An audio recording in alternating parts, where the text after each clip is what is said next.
students, welcome back for today's online classes. So here we are going to continue with level 1 from the 21st question. So I hope everyone are doing fine and following the classes with attention and concentration. Here my dear students, we have question number 21. Alright, the question as follows. Which of the following factors affect the rate of diffusion? Right? See, 5 options have been given, that is pressure gradient, concentration gradient, solubility of gases, reactivity of gases, and thickness of the membranes involved in diffusion. So we need to understand, dear students, from the given 5, how many are correct. Alright? So 4 options have been given. So fine, we shall understand first of all what do we mean by diffusion. Dear students, when I am talking about diffusion, let me tell you that diffusion is the passive movement of substances. How this moves, right?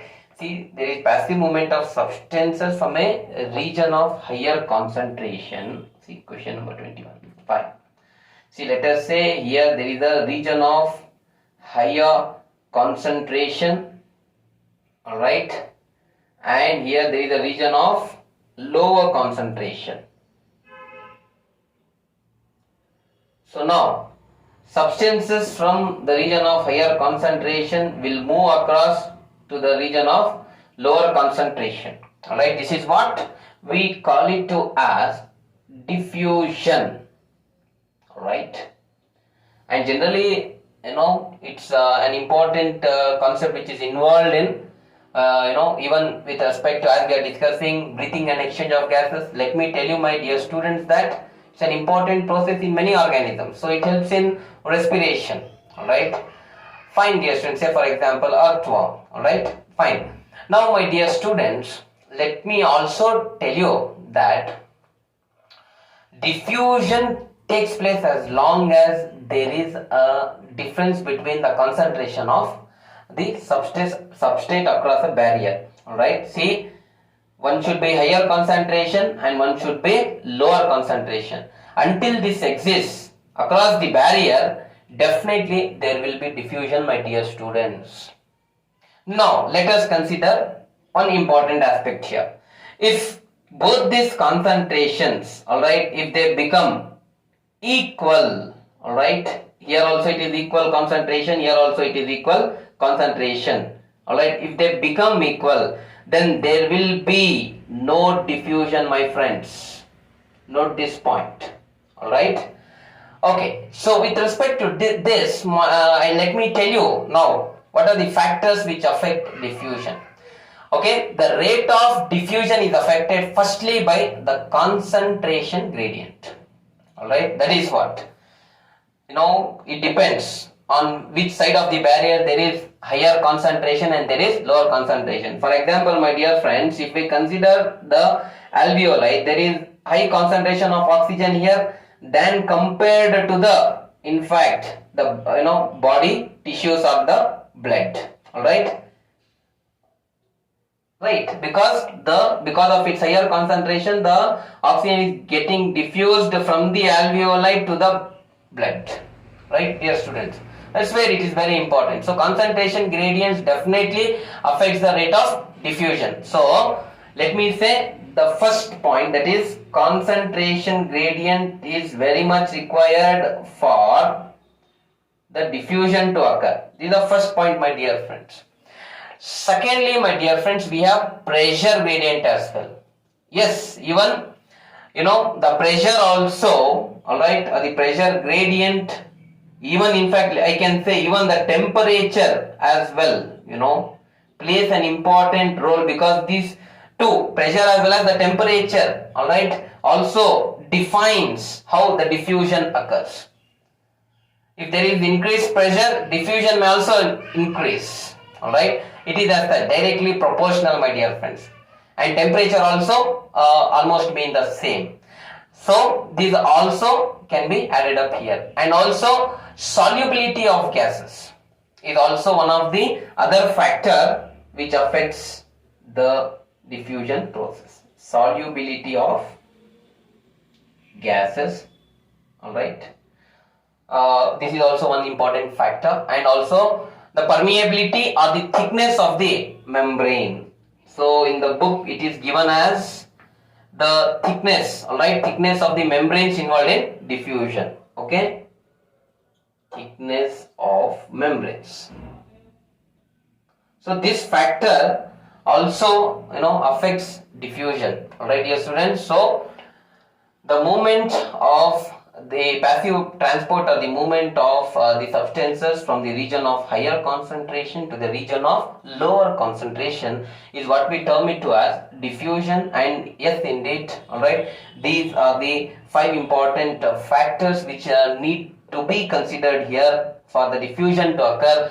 So my dear friends, out of the given 4 options, we can go for option 3. So A, B, C and E are the correct ones. That is the pressure gradient, concentration gradient, solubility of gases and thickness of the membranes. If the membrane is too thick, then the movement diffusion may be slow. If the membrane is thick, then diffusion may be much faster. That's why the thickness of the membrane, the semi-permeable membrane for example, is also important for the diffusion to occur, my dear friends. So go for option 3.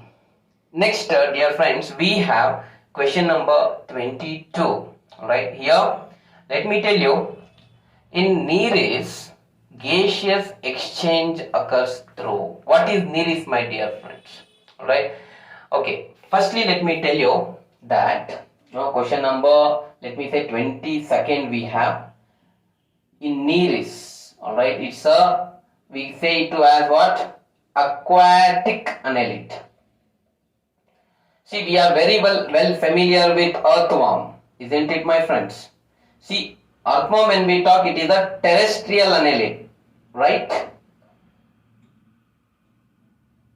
So in case of earthworm, alright, so we can I can rather say that the skin, alright, helps in respiration, alright, or the gaseous exchange, skin directly through the process of diffusion, right? When we talk about the Neris, which is also a annelid but aquatic, most of these groups, they are marine forms, alright. This is also an important aspect you need to understand, my dear friends, alright. And further, let me tell you that here the question is asked how the gaseous exchange occurs. Dear students, these Neris do not have gills. Even though they live in water, they do not have gills, alright. So then what is the other structure which helps them in respiration is an important aspect here to understand. So here, as they are aquatic, they don't possess lungs, because lungs are important respiratory organs with respect to the terrestrial animals. Fine, dear students. So gills as well as lungs, we have to leave out these 2 options. These 2 options are eliminated, and as I said you, skin is also given here. So skin, when we talk, see, through skin we can see in some of the annelids like earthworm, but not in Neris.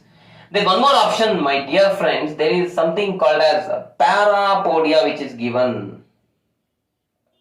Here when we talk about parapodia, let me tell you, these parapodia are lateral appendages which can be seen with respect to the Neris or the aquatic annelid. Lateral appendages, alright. They are called as what? As I said you, please remember, parapodia. And here, dear students, let me tell you that this parapodia performs various roles. First point you need to remember is that the parapodia are highly vascularized.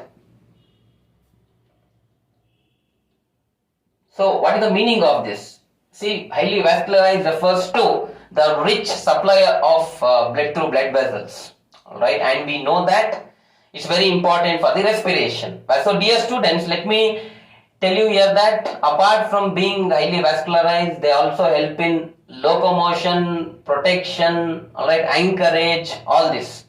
But most importantly, as they possess more of blood vessels, alright, there is in fact the respiration process which can be seen here as well with the help of parapodia. So, without any hesitation, we can go for the option parapodia, that is option number 1 itself, alright. So, this is about question number 22. Next question, we have chloride shift is called. 4 options have been given: Bohr effect, Haldane effect, Hamburger's phenomenon, co-toxicity. So we need to identify chloride shift is also called as what? So let us understand each of the option here. Firstly, we have Bohr effect. Dear students, let me tell you, okay, Bohr effect is in fact an important what I can say process, alright, where we can find the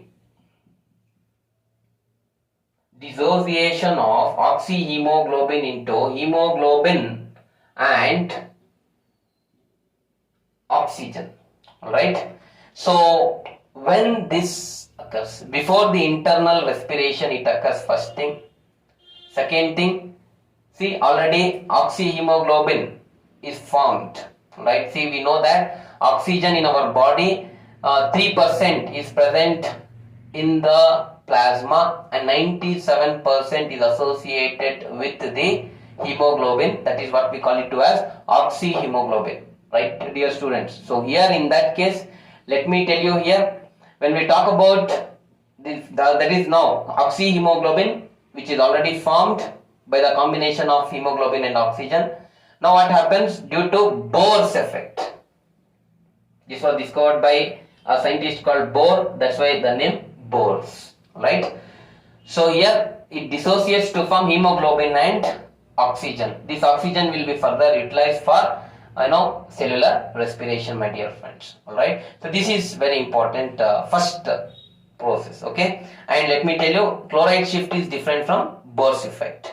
Secondly, we have here Haldane effect. So what do you mean by Haldane effect? It's the, again, property of hemoglobin. What is Haldane effect, my dear friends?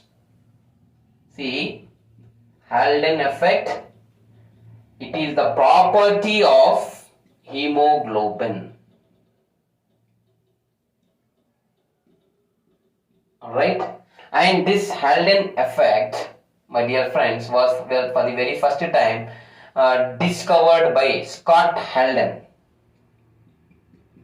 That's why the name Haldane effect. So what is this property of hemoglobin, Haldane effect actually is? Alright, see, when there is more oxygenation of blood in the lungs, alright, more oxygenation of blood where? In the lungs, alright, what happens here? The displacement of or dissociation of carbon dioxide from hemoglobin occurs. See, carbon dioxide which is associated in various forms along with the hemoglobin, alright. So that in fact we can say dissociation or removal of that will occur from the hemoglobin, alright. So that is what we call Haldane effect, alright, dear friends. And we don't say chloride shift as Haldane effect. Alright, next we have, dear friends, option number 3, that is Hamburger's phenomenon. So what is this Hamburger's phenomenon? See, in fact, let me tell you, this Hamburger's phenomenon is in fact referred to as chloride shift. As it was discovered by a scientist called Hamburger, that's why the name. And here, dear students, see, I can tell you that on the membrane of our, let us say this is a blood vessel and this is the RBC cell. On the membrane of RBC, we know that there is bicarbonate. For example, some bicarbonate is present. Alright. In fact, many will be present. So here this is the plasma, my dear friends. So what happens here? Alright, the bicarbonates from the membrane of RBC get shifted to the plasma. When this happens, there is ionic imbalance on the surface of RBC. So again, to bring about the ionic imbalance, the chloride ions which are present in the plasma will get shifted towards what? The membrane of the RBC or the surface of RBC. Again, there is the ionic balance. So this is what we call it as chloride shift. The chloride ions from the plasma get shifted on the surface of membrane of RBC to bring about the ionic balance. As it was discovered by Hamburger, it is called as Hamburger's phenomenon. So among the given four options, the right answer is Hamburger's phenomenon, my dear friends. And we also have the fourth option here, cotoxicity. See, what is cotoxicity here? See, when I am talking about cotoxicity, let me make it sure that it's a very simple concept. See, when toxicity of certain substance increases in the body, it alters the functioning of some other compound or substance. Alright. Say for example, when carbon monoxide is increased in the blood, so oxygen level decreases. Alright. So anyway, so cotoxicity, one toxic substance alters the other one. Alright. So that's also not the one. My dear friends, so out of the given four options, we have to go for option 3, that is Hamburger's phenomenon. So chloride shift is also called as such. So this is about question number 23. Next question we have, which is incorrect among the following. So here, my friends, first statement we have here is presence of non-respiratory air sacs increase efficiency of respiration in birds. Now let us understand whether this given statement is correct or incorrect. See, the presence of non-respiratory air sacs increases the metabolic rate in case of birds. Alright, they increase the metabolic rate in case of birds. That's the first point you need to remember. So, in fact, when the metabolic rate increases, the efficiency of respiration also increases. So, the given statement 1 is correct. Next, let us understand the second statement, my friends. In insects, circulating body fluids serve to distribute oxygen to tissues. Absolutely. When the body fluids are circulating, definitely the oxygen will be transported to various body tissues of the insects. The second statement is also correct, my friends. Alright. And the third statement, let us understand. Principle of counter current flow facilitates efficient respiration in gills of fishes. Alright. Counter current mechanism. Alright. So this as it is given in the statement, what it is saying, alright, facilitates efficient respiration in gills of fishes. So what is counter current here? It is let me tell you that the flow of blood, alright, through the gills in opposite direction. When this happens, in the opposite direction it flows. When this happens, when there is the water flowing over the gills. So definitely, my friends, due to the flow of the blood, alright, in the opposite direction, are you getting a point, through the gills, definitely there is, what I can tell you is that, the respiration efficiency, alright, or respiration, alright, can be seen in gills of fishes. So the given statement 3 is also correct. Fourth statement, let us understand. Residual air in lungs slightly decreases the efficiency of respiration in mammals. So now let us understand what is residual air. They are saying it slightly reduces the efficiency of respiration. See, what is residual air here? is that, the air which remains in the lungs after the most forceful expiration. Alright, air which remains in the lungs after most forceful expiration. This is what is residual air. Alright, residual air we say it to us. Alright, and dear students, residual air remains in the lungs, right?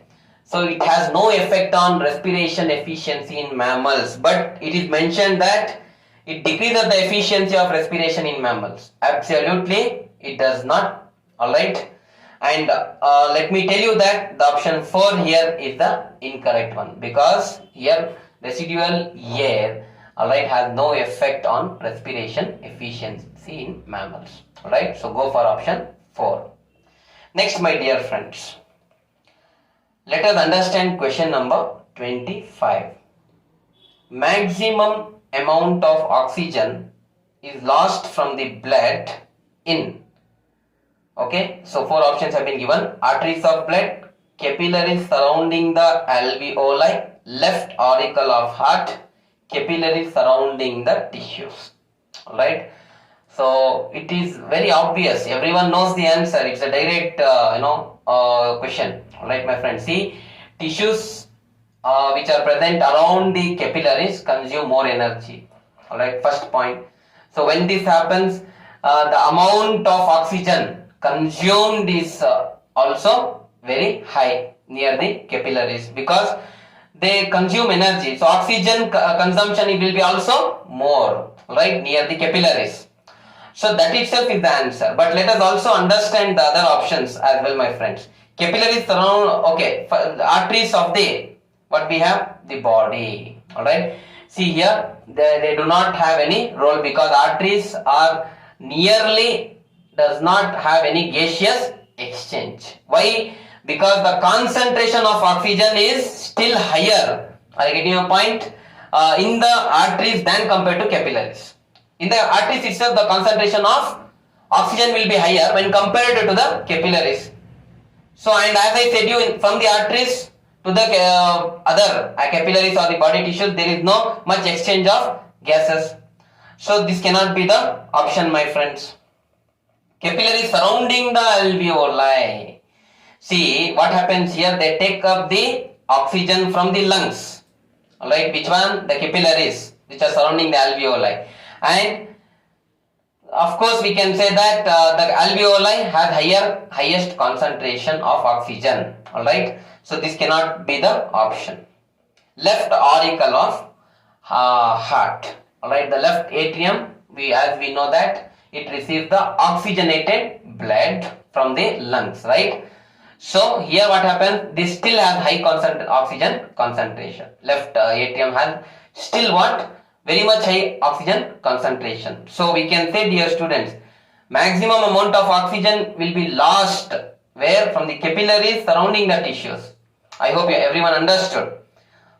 It is because there is no much gaseous exchange in arteries, we cannot go for that option. Even capillaries surrounding the alveoli will have much higher concentration. So again, alright, so we cannot go for that option. Even left auricle, alright, even oxygenated blood is present in high concentration. So definitely here also, alright, there will be no much loss of what I can say, oxygen. Alright, so I can definitely tell you the right option among the given 4 is capillaries surrounding the tissues, my friends. Next question we have, match the columns 1 and 2 and choose the correct combination from the options given. So 2 columns have been given, my friends.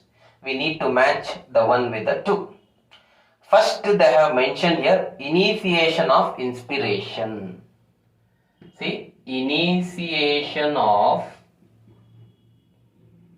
inspiration. Always remember, alright, inspiration, we know that inhaling of the air.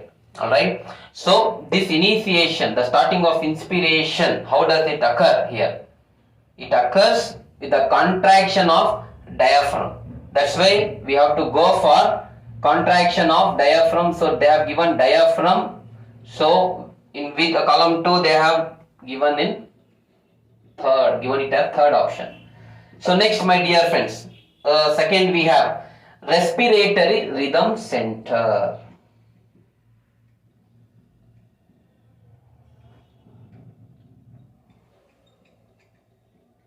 So here, let me tell you, my dear friends, here respiratory rhythm center is medulla, alright, and the medulla helps in maintaining the rhythm of respiration, alright. See here, let me mention, medulla helps in maintaining rhythm of respiration. Remember this, my friends, alright. And further, dear friends, let me tell you that the medulla has dorsal respiratory group of neurons, alright, or we can say inspiratory neurons, which bring about inspiration, alright, and ventral respiratory group of neurons, which are also called as expiratory neurons, concerned with the expiration, my friends, alright. So this is how, both, we can say the medulla is involving in rhythm of respiration by bringing both inspiration and expiration. How does it bring expiration? First, let me tell you that. Alright. See, the dorsal group of neurons which are present, alright, they send impulse to the diaphragm, and due to the contraction of diaphragm, there is there is inspiration rather, not expiration. Expiration is how ventral group of neurons should send the impulse to the intercostal muscles. When this happens, the intercostal muscles will in fact bring about the expiration. Alright, my friends, diaphragm, alright, brings about inspiration, as we discussed even in the first option, alright, and secondly, the intercostal muscles bring about what we can say the expiration process. Alright, my friends, so this is we need to understand, alright, very important. So the respiratory rhythm center is medulla, my friends. Alright, then see what is mentioned here. Let us see expiration.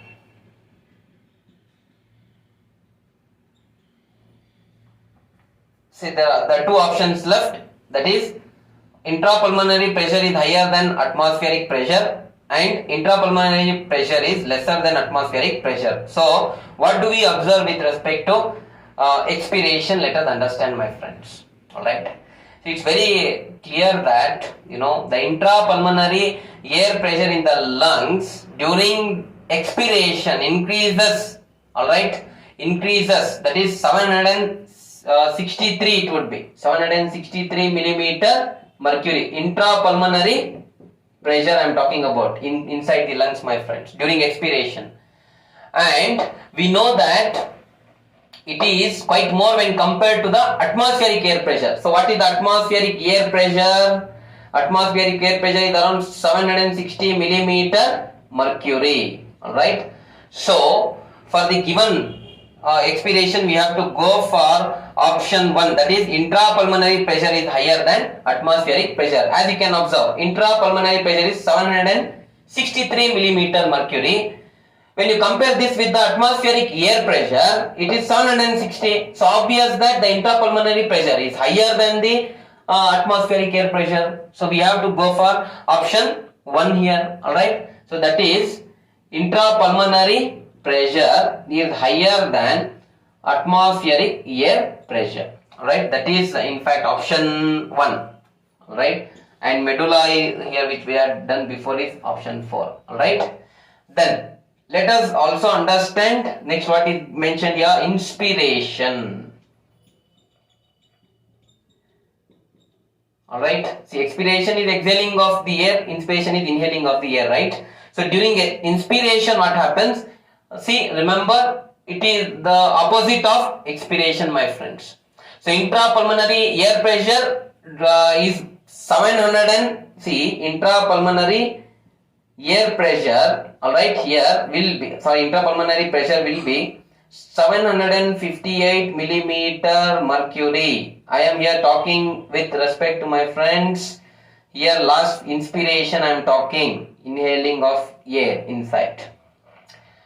So when you compare this with the atmospheric air pressure, it is 760 millimeter mercury. Now you can say which is higher and which is lower. So please go for here option number 2, that is intrapulmonary pressure is lesser than atmospheric air pressure, that is option 2. Alright. So initiation of inspiration occurs with the help of contraction of diaphragm. The respiratory center is medulla, which has inspiratory and expiratory group of neurons which bring about expiration and inspiration.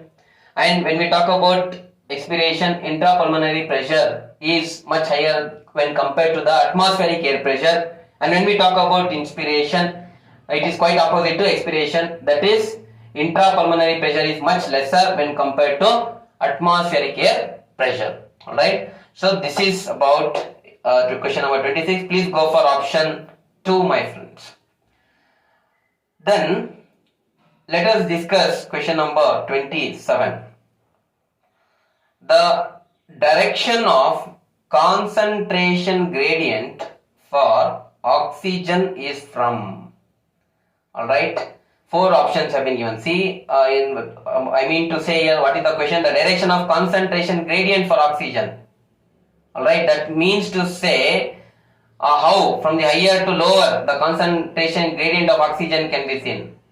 What is given here is tissues to blood and blood to alveoli, blood to tissues and tissues to alveoli, alveoli to blood and blood to tissues, and the 4th option is tissues to blood and alveoli to blood, my friends. 4 options have been given.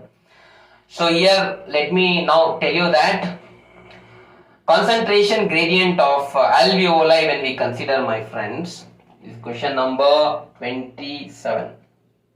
See, concentration gradient of alveoli will be very much higher when compared to blood and tissues. It is very high when compared with the blood and the body tissues. Alright, so this is first point you need to know. And this is the highest. The lowest is the concentration gradient will be in case of tissues. Alright, it is the lowest here. Alright, it is highest in case of alveoli. This is one point we need to understand. And blood is in between alveoli and tissues. So just slightly, when compared to alveoli, the blood has slightly lower, what I can say, the concentration gradient of oxygen. So now let us understand, my dear friends, that even with respect to partial pressure, let me tell you, partial pressure of tissues is very low when compared to the blood and alveoli. Partial pressure of alveoli is higher. Alright, and second comes the blood. This is the first. Second comes the blood, and tissues is much lower, so it comes in the 3rd position. So by looking at this, we can say that the direction of concentration of oxygen will always be from alveoli to blood. So concentration is very high in alveoli. So it is obvious that from the alveoli the oxygen will be transported to the blood, from the blood to the tissues, my friends. I hope every one of you are able to understand. The concentration gradient in the alveoli is high, so from the alveoli to the blood it moves, alright, as mentioned in your option 3, and from the blood to the body tissues it moves, my friends. So please go for option 3. So this is it for today, and I hope everyone are doing your assignments and submitting the same. Be regular in watching the classes. Alright, and do not neglect any of the classes. So thank you very much, my dear students.